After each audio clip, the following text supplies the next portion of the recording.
మీ ఎలాంటి వ్యాపార ప్రకటనలకైనా వెంటనే మా ఛానల్ సంప్రదించండి. ఓం శ్రీ మహాగణాధిపతియే నమః. ఓం శ్రీ మాత్రే నమః. ఓం శ్రీ గురుభ్యో నమః. హరి ఓం. వీక్షణ మార్షన్లకు నమస్కారములు. ఇప్పుడు చివరి రాశి అయిన రాశి చక్రంలో 12వ రాశి మీనరాశి వారికి ఈ యొక్క నెల మొత్తం ఏ విధంగా గోచరిస్తున్నాయి, ఎటువంటి జాగ్రత్తలు తీసుకోవాలి, ఎటువంటి పరిహారాలు శుభాశుభ ఫలితాలను మనం ఈ యొక్క కార్యక్రమం ద్వారా తెలుసుకునే ప్రయత్నం చేద్దాం. మీనరాశి అనగా పూర్వభాద్ర 4వ పాదం, ఉత్తరభాద్ర 1, 2, 3, 4 పాదములు, రేవతి 1, 2, 3, 4 పాదములు కలిస్తే ఈ యొక్క మీనరాశి అవుతుంది. ఈ రాశి యొక్క అధిపతి గురుగ్రహము. అదే విధముగా జలరాశి, ది స్వభావ రాశి అని కూడా మనం చెప్పుకోవచ్చు. ఈ యొక్క రాశి వారికి ముఖ్యంగా లక్షణాలను చూడగలిగితే ముఖ చిత్రం చాలా అందంగా, ఇతరులను చూసిన వెంటనే ఆకర్షించే అయ్యేలాగా సౌందర్యతనం, చాలా వరకు భావోద్వేగాలు కూడా వీరు ప్రదర్శించే విధంగా కనబడుతుంది. వీరు ఏ విధంగా అంటే వీరి యొక్క మనసు చాలా సున్నితంగా, చాలా అద్భుతంగా, వీరి మాటే ప్రతి ఒక్క మాట కూడా చాలా తీయగా, ఇతరులు ఏది తిట్టినా సరే ఆ ఒక తీసుకునేవారు కూడా చాలా అన్యోన్యంగా కనబడుతూ ముందుకు సాగే విధంగా కనబడుతుంది ఈ యొక్క రాశి వారికి. వీరు చేసే ప్రతి ఒక్క తప్పు కూడా తెలియకుండా చేసిన తర్వాత వారిని ప్రాధేయించటం, వారిని క్షమాపణ అడగడం వంటిది కూడా చాలా వరకు ఎక్కువగా చేస్తూ ఉంటారు. వీరిలో నిలకడన చాలా తక్కువగా ఉంటుంది. మనం ఏమి చేస్తున్నాం ఏమిటో తెలియకుండా చేసిన తర్వాత ఆ విషయం అనేది బాధపడుతూ ఉంటారు. ముందుగా చేసిన దాన్ని గుర్తించుకొని ఏది మంచి ఏది చెడు తెలుసుకోకుండా అది చేసిన తర్వాత దాన్ని ఏ విధంగా అయితే మనం మార్చుకోవాలి అనే విషయాన్ని ఎక్కువగా వీరు గమనిస్తూ అది పాటిస్తూ అనేది చాలా వరకు కనబడుతుంది. కాబట్టి ముందుగానే జాగ్రత్త పడుతూ ఏది మంచి ఏది చెడు చేసుకొని ముందుకెళ్ళటం మంచిది. పెద్దల మాట ఏంటో తల్లిదండ్రులను గౌరవిస్తూ అక్క చెల్లెల్ని ప్రేమిస్తూ ముందుకెళ్ళటం వల్ల కూడా వీరికి శుభ ఫలితాలు కలుగుతాయని మనం చెప్పుకోవచ్చు. వీరికి ముఖ్యంగా వివాహ విషయంలో ఎప్పటి నుంచో నడుస్తున్న వివాహ కలహాలు కానీ, నూతన వివాహాలు ఎవరైతే చేసుకుందాం అనుకుంటే ఒక రాశి వారికి అద్భుతమైన యోగాలు ఫలితాలు కలుగుతాయని మనం చెప్పుకోవచ్చు. అదేవిధముగా ఈ యొక్క చదువు విషయంలో వీరికి ఎప్పటి నుంచో మర్చిపోతున్న జ్ఞాపక శక్తి కూడా ఈ యొక్క గణపతి స్తోత్రం పారాయడం లేదా మధురాష్టకం చదవటం వల్ల కూడా వీరికి శుభ ఫలితాలు కలిగి చదివింది గుర్తుంచుకొని వీరు చెప్పే విధంగా మారే విషయాలు కూడా చాలా వరకు కనబడుతున్నాయి. అవి జాగ్రత్త చేసుకోవటం మంచిది. వీరికి ఆకస్మిక దూర ప్రయాణాలు వెళ్ళటం కూడా చాలా నిరాశ కలిగించే విధంగా కనబడుతుంది. ఈ యొక్క అనుకోకుండా ప్రయాణాల కారణంగా ఎంతో ఇబ్బందులు, కలహాలు చూసే విధంగా ఉంది. కాబట్టి వాటిని జాగ్రత్త చేసుకోవడం వల్ల కూడా వీరికి శుభ ఫలితాలు కలుగుతాయి. మరియు భార్యాభర్తల మధ్య ఎప్పటి నుంచో జరుగుతున్న కలహాలు కూడా ఒక ముగింపుకు వచ్చి ఇద్దరు కలిసే ప్రయత్నంగా పిల్లల్ని చూసుకుంటూ ఇప్పటి నుంచైనా మంచిగా జీవిస్తూ మంచిగా సాగుతూ ఉండాలని మనస్ఫూర్తిగా కోరుకుందాం. అదేవిధంగా తల్లిదండ్రుల ఆరోగ్యం కూడా వీరికి కొంచెం కలతను చెందే అవకాశం కనబడుతుంది. ఎప్పటి నుంచో వేధిస్తున్న సమస్యలు కానీ, కొత్తగా ప్రారంభించే సమస్యలు కానీ, ఇప్పుడు జరుగుతున్న విషయాల్లో కానీ, ఈ యొక్క వాతావరణ మార్పులలో కానీ ఎంతో ఇబ్బంది చవి చూసే విధంగా కనబడుతుంది తల్లిదండ్రులలో.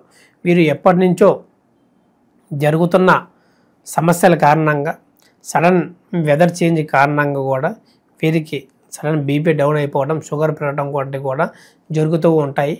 వాటిని జాగ్రత్త చేసుకొని ముందుకు వెళ్ళటం వల్ల కూడా మీకు శుభ ఫలితాలు కలుగుతాయని మనం చెప్పుకోవచ్చు. అది 1-2 సార్లు అవగమించుకొని ముందుకు వెళ్ళటం కూడా మంచిది. మరియు వీరికి ఈ యొక్క రాశి వారికి ఈ యొక్క గుప్త నిధుల కారణంగా లేదా దాచిపెట్టింది సంకేతాలు రావటం, లేదా అమ్మవారు రూపంలో లేదా కళల రూపంలో రావటం వల్ల కూడా వీరికి జరుగుతుందని చెప్పుకోవచ్చు. వాటి నుంచి ఉన్నా సరే మనకి ఒక తెలియకుండా, ప్రాప్తి లేకుండా ఎంతో ఇబ్బందులు చవి చూసే విధంగా కనబడుతుంది. అది జాగ్రత్త చేసుకొని ముందుకెళ్ళటం మంచిది. వీరి యొక్క ముఖ్యంగా ఇంటి పెద్దలు చూడగలిగితే ఈ యొక్క పిల్లల విషయంలో కలత చెంది వాళ్ళ వల్ల ఇబ్బంది పాలయ్యే విషయంగా కనబడుతుంది. అటు వివాహంలో కానీ, డబ్బు పరంగా కానీ వాళ్ళ వల్ల ఎంతో కోల్పోయి తర్వాత సరిదిద్దుకునే అంత సమయం లేకుండా ఎంతో బాధల కష్టాలతో కూడా వీళ్ళ జీవితం ముందుకు సాగే విధంగా కనబడుతుంది. వీరి యొక్క ఆశ కూడా నెరవేరకుండా ఈ యొక్క పిల్లల కోసమే ఎంతో కష్టపడుతూ బాధలు పడుతూ వారి నుంచి ఎంతో సమయాన్ని కోల్పోవడం వల్ల కూడా జరుగుతూ ఉంటుంది. అది జాగ్రత్త చేసుకొని ఏది మంచి ఏది చెడు తెలుసుకొని ముందుకు వెళ్ళటం మంచిది కూడా చెప్పుకోవచ్చు. ప్రేమ విషయాల్లో కూడా వీళ్ళు జాగ్రత్తగా ఉంటూ ఏ విషయంలో ఏది చేయాలి, ఆ ఒక స్త్రీ కానీ పురుషుని అండర్స్టాండింగ్ వల్ల ముందుకు సాగే విషయాన్ని చేసుకొని అపార్థాలు లేకుండా ఇతరులు చెప్పేది మూడో వ్యక్తి రాకుండా వీరి మధ్య అన్యోన్యంగా పెరుగుతూ వీరిలో అట్రాక్షన్ అనేది ఇతరులు వెంటనే గొడవ పడేలాగా బ్రేకప్ అయ్యేలాగా కూడా నా దృష్టి ఎక్కువగా ఉంటుంది. కాబట్టి వాటిని జాగ్రత్త చేసుకోవటం మంచిది. ఈ యొక్క రాశి వారికి మనం ముఖ్యంగా చెప్పదగిన సూచన దుర్గా చాలీస పఠించడం మరియు శనిగ్రహానికి పూజించడం, వెంకటేశ్వర స్వామి దర్శనం చేసుకోవటం వలన ఒక 5 శనివారంలో కూడా వీరు అనుకున్న పనులు నెరవేరి ఏదైతే సమస్యలు ఉన్నాయో వాటికి కూడా సమాప్తం కలిగేలాగా మనం చెప్పే విధంగా కనబడుతుంది. కాబట్టి ఆ విధంగా చేసుకోవటం కూడా మంచిది. ఇప్పుడు మనకి రాబోయే ఈ యొక్క సంవత్సరం 2వ చంద్రగ్రహణం ఎప్పుడు ఎలా ఎటువంటి జాగ్రత్తలు తీసుకోవాలి మనం ఇప్పుడు తెలుసుకుందాం. మనకి మొదటి చంద్రగ్రహం వచ్చేసరికి మార్చి 14వ తారీఖున పూర్తయింది. కాబట్టి ఇప్పుడు రాబోయే 2వ చంద్రగ్రహణం ఈ యొక్క సెప్టెంబర్ 7వ తారీఖున మనకి మొదలయ్యే సమయం చూడగలిగితే రాత్రి 9:55 నుంచి మరియు మధ్యరాత్రి ఈ యొక్క 8వ తారీఖు సెప్టెంబరు సోమవారం నాడు 1:35 పూర్తవుతుంది. మనకి ప్రారంభమయ్యే రోజు చూడగలిగితే శుక్లపక్షము ఆదివారము శతభిష నక్షత్రము కుంభరాశిలో ప్రారంభమయ్యి మరియు సోమవారం 8వ తారీఖున ముగిసే విషయం కనబడుతుంది. ఈ యొక్క చంద్రగ్రహంలో మన ముఖ్యంగా చూడగలిగితే అసలు ఎందువల్ల ఏమిటి చూడగలిగితే ఈ యొక్క సూర్యకిరణాలు అనేది మన ఒక చంద్రుని మీద పడకుండా భూమి మధ్యలో నిలుస్తూ ఆ ఒక సూర్యుని కిరణాలు అడ్డుగా నుంచొని ఆ ఒక చంద్రుడిని కప్పేస్తూ ఆ ఒక కిరణాలు భూమి మీద పడకుండా ఈ యొక్క 3:30 వరకు అడ్డుకుంటూ చంద్రగ్రహం అని మనం చెప్పుకోవచ్చు. ఈ యొక్క చంద్రగ్రహం నాడున ఎక్కువగా గర్భిణీ స్త్రీలు లేదా వృద్ధులు జాగ్రత్తగా ఉంటూ నిద్రిస్తూ లేదా శ్లోకాలని పఠిస్తూ చేయటం వల్ల కూడా జరుగుతున్నది.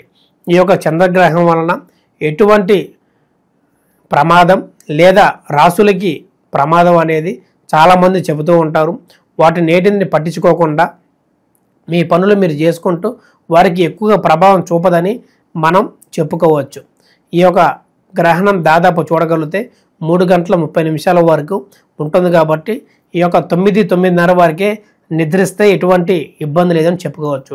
తెల్లవారుజామున లేచిన వెంటనే తలస్నానం చేసి శివాలయం దర్శనం చేసుకొని శివాభిషేకం చేసుకోవటం వల్ల కూడా వీరికి శుభ ఫలితాలు కలుగుతూ అన్నింటా బాగుంటుందని మనం చెప్పుకోవచ్చు. దాన్నే పాటిస్తూ ఎటువంటి అనుమానాలు ఎటువంటి శాంతులు చెప్పినా సరే చేసుకోకుండా జాగ్రత్తగా ఉంటూ దీని ప్రభావం ఎక్కువగా భూమి మీద పడకుండా మనుషులు ఎవరికి పడకుండా ఉంటుందని మనం చెప్పదగిన సూచన. మరియు మీకు ఎటువంటి సలహాలు కావాలన్నా ఎటువంటి ఆచారాలు పాటించాలన్నా మా ఒక కింద కనబడుతున్న నెంబర్కి సంప్రదించి అపాయింట్మెంట్ తీసుకొని మీ యొక్క వ్యక్తిగత జాతకాన్ని తెలుసుకొని ఎటువంటి సమస్యలతో బాధపడుతున్నా సరే వాటి యొక్క చక్కని పరిహారం మార్గాన్ని తెలుసుకొని ముందుకు వెళ్ళటం అనేది చేసుకోండి. ఈ యొక్క రాశి ఫలాలు అనేది దాదాపు 50 నుంచి 70% వరకు ఫలిస్తుంది.